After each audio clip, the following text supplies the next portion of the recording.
best in Africa, California, Africa.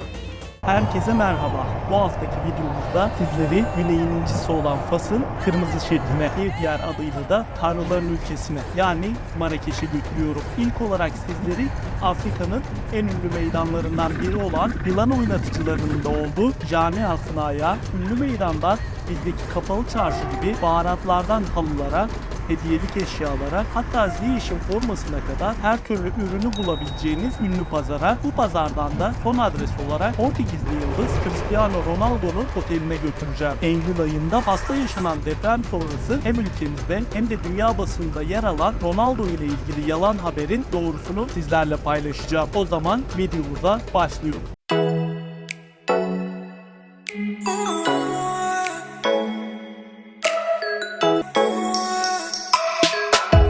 Meydana geçmeden önce Marrakeş'i merak edenler ve ziyaret etmek isteyenler için kısa bilgiler paylaşayım. Faslıların deyimiyle Marrakeş, Casablanca, Rabat, Tangier ve Fes'ten sonra ülkenin nüfus bakımından 5. büyük şehridir. Şehir, tarihi yapıların, surların ve pazarların olduğu Medine ve ticaretin merkezi Yenişehir Giliz olarak 2 bölümden oluşur. Berberice ve Arapça Fas'ın resmi dilidir. Ancak Marrakeş gibi büyük şehirlerdeki Faslılar ikinci dil olarak Fransızca, ülkenin kuzeyinde Tangier gibi şehirlerde ise İspanyolca konuşmaktadır. Uzak Doğu'dan sonra özellikle kadın motor sürücülerinin bu kadar trafikte olduğu başka bir ülke ya da şehir görmedim. Fas'ın Marrakeş dışındaki şehirlerinde de bu kadar çok kadın motor sürücüsünü göremezsiniz. Yılda 2 milyondan fazla turistin ziyaret ettiği Marrakeş, Hollywood içinde tam bir film stüdyosu. Game of Thrones, Mumya, Görevimiz Tehlike 5, Ölümsüzlük, Seçkin Katiller ve Büyük İskender'in sahneleri bu şehirde çekilmiştir. Ayrıca dünyaca ünlü Fransız modacı Yves Saint Laurent bu şehirle tanıştıktan sonra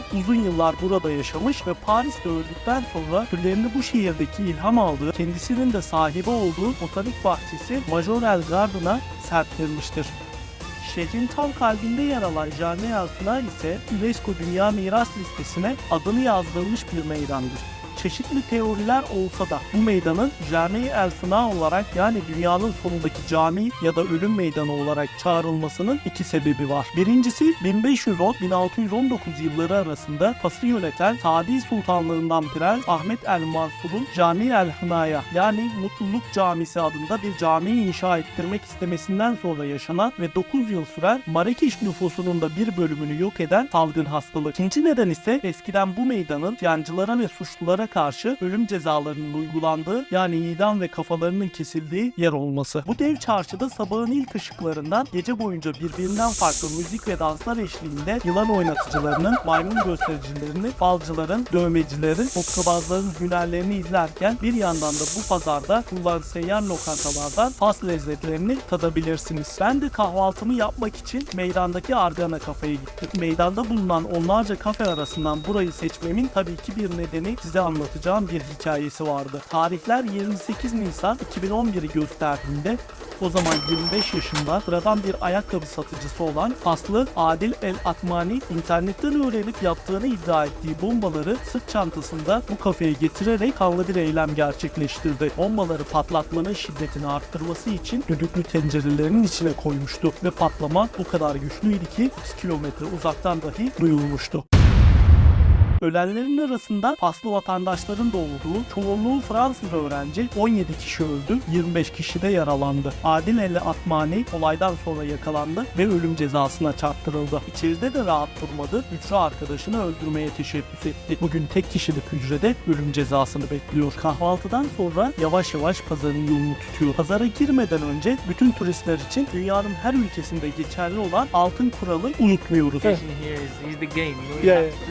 Bu pazar Marrakeş'in hem en önemli ticaret merkezlerinden hem de en çok turist çeken yerlerinden biri. Aklınıza gelebilecek her türlü hediyelik eşyanın yanında geleneksel kıyafetleri, baharatları tek tek sayamayacağım çeşitlilikte yüzlerce ürünü bu pazarda bulabilirsiniz. Aralarında Ziyech'in formasının da olduğu birkaç ürün hakkında fiyat bilgisi de vereyim. 1 euro yaklaşık 10 dirheme denk geliyor. Fiyatlar konusunda yorumlarınızı da belirtebilirsiniz. Magnetler 1-1,5 euro arasında değişiyor. 6 tane alırsanız 7,5 euro. Görmüş olduğunuz şal 20 euro. Kalitesine göre 10 euro olanlar da var. Fas'ın geleneksel kıyafeti jileba, ister tişört olanı alın, isterseniz bu şekilde uzun olanı, iki türde aynı fiyat 20 euro. Çakma New Balance Nike'lar 40 euro. Fas futbolunun en önemli isimlerinden Galatasaray'ın yıldız ismi Hakim Ziyech. Eğer Fas'ta formasını almak isterseniz her 3 tezgahtan birinde mutlaka bu pazarda bulabiliyorsunuz. Formanın fiyatı pazarın dış bölümündeki tezgahlarda 17 euro iken pazarın iç bölümünde 20-22 euro arasında değişiyor. Hem Faslılarla hem de yalnız bu pazarı gezip alışveriş yapmış biri olarak tecrübelerime gelirse, ilk olarak turistseniz ve yerel dili bilmiyorsanız fiyatlar daha pahalı. O yüzden hemen ilk tezgahtan alışveriş yapmayın. Fiyatları diğer tezgahlarla karşılaştırın ve pazarlık konusunda da kesinlikle utanmayın. Pazar satıcıları sizleri illa bir şeyler satmak için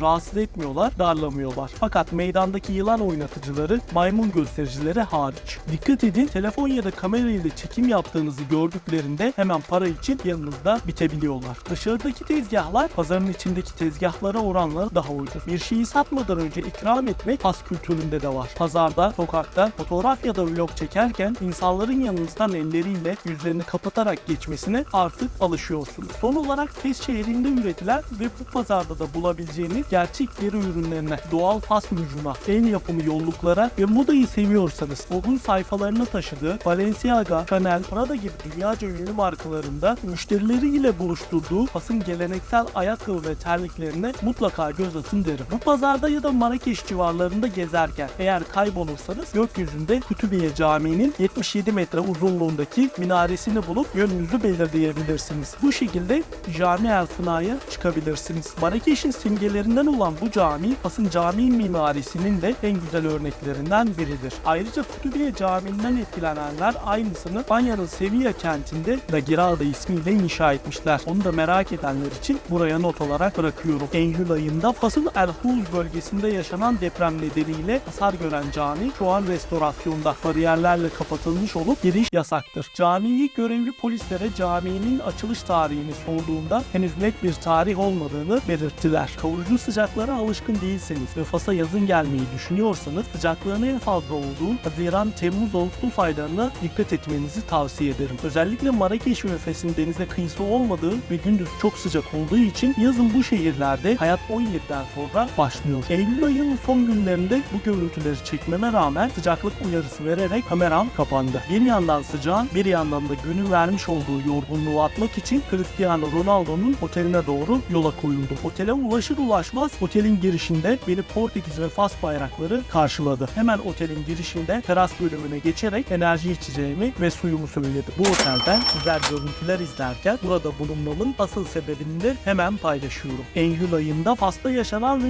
3000'e yakın insanın hayatını kaybettiği 6.8 şiddetindeki depremde hem ülkemizde hem de dünya basınında bu otelin kapılarını depremzedelere açtığına dair çıkan haberlerin doğruluğunu sormaktı. Otel politikasına saygıdan dolayı konuşmanın görüntülerini sizlerle paylaşamıyorum. Fakat haberlerin doğruluğunu sorduğunda bu haberlerin nereden çıktığını bilmediklerini, deprem sonrasında otellerinde rezervasyonlu müşterilerin olduğunu ve bunların hiçbirinin depremzede olmadığını belirttiler. Haberin kim ya da kimler tarafından ne amaçla sosyal medyada yayınlandığını maalesef bilemiyoruz. Fakat bu tür deprem, sel, yangın, savaş gibi olağanüstü durumlarda sosyal medyanın doğru bilgi paylaşımı, kenetlenme ya da kitle oluşturma konusunda ne kadar büyük güç olduğunu bilmekle beraber kötü amaçlar içinde art niyet kişiler tarafından kullanılabileceğini unutmamalıyız. Videoyu daha fazla uzatmadan yorumları sizlere bırakarak bana ayrılan sürenin sonuna geliyoruz. Gelecek hafta yeni bir videoda farklı bir hikayede tekrar görüşmek dileğiyle. Beğenmeyi, yorum yapmayı ve paylaşmayı unutmayın. Sağlıcakla kalın.